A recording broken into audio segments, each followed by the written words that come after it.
الله أكبر الله أكبر الله أكبر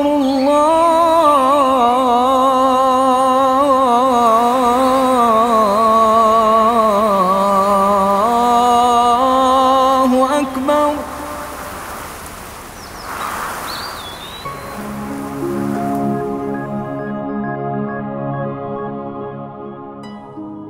بسم الله الرحمن الرحيم. الحمد لله رب العالمين والصلاة والسلام على رسول الله وعلى آله وأصحابه أجمعين. Assalamu alaikum wa rahmatullahi wa barakatuh. In this episode, we're going to be talking about the importance of communication. And communication, obviously, in interpersonal relationships, also inside organizations themselves, is one of the most important aspects of these relationships. And when communication is bad, everything else goes bad. When people are not able to talk to one another, when they're not able to share experiences with one another, then everything starts to fall apart. And bad communication leads to all types of relationship problems. And an important thing to note is that communication occurs within experience.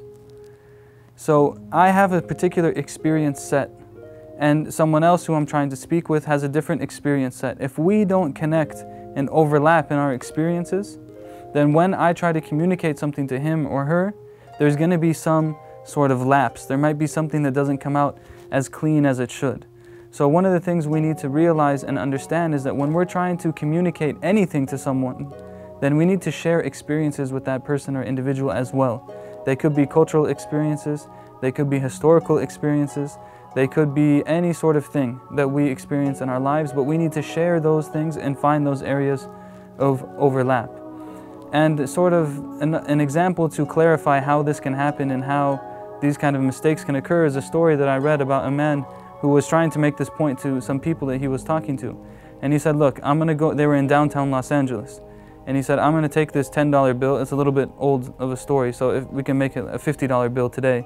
I'm gonna take this $50 bill and I'm gonna walk around this block and I'm just gonna try to give it to someone. And every time I'm coming up to a person, I'm gonna say, take this $50. And then you guys walk behind me as if you're not with me and watch the responses of the people. So he says he walks around the block and the first person he tries to give it to, they just kind of brush him off and they say, I don't have any change, and they keep going. The second person he tries to give it to, they tell him that they don't have any change themselves to give to him because they assume that he's a homeless person or a bum or whatever it may be, and then he keeps going. And then he comes to a woman and he tries to give her the $50, he says, take this $50. And she starts yelling at him, she says, I'm not that cheap, and this and this and this. She thought that he assumed she was a prostitute. And then he keeps going and he goes to about 14 people as he goes around the block. And not a single person just took the $50 from him. They all, based on their experience walking around that area of the town, of the city, assumed that him giving that money or reaching out with that money meant something other than just take this $50. So because there was a disconnect in the experience of the people and what he was trying to do, the message was lost. So we have to sort of keep this in mind when we're dealing with people. And also that communication is a two-way process. Communication is a two-way process. It's not just I come to you and I start downloading information into your head and you just accept it.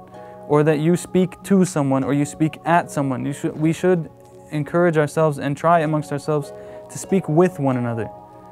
And to speak with people, not at people, and sort of grow as a community, as individuals, as members of society with one another. And one of the major ways that we want to focus on, inshallah, in Ramadan, to build avenues of communication, to build shared experiences through which we can communicate properly, is to build relationships. When we don't know someone, it's easy for everything to be misunderstood. And it's easy for assumptions to be made. But when we know one another, when we've dealt with one another, when we've been with each other for years, for months, through all types of different situations, then those avenues of communication open up that were never open before. There's things, for example, sometimes we get questions, how do I tell such and such person that they shouldn't be drinking alcohol?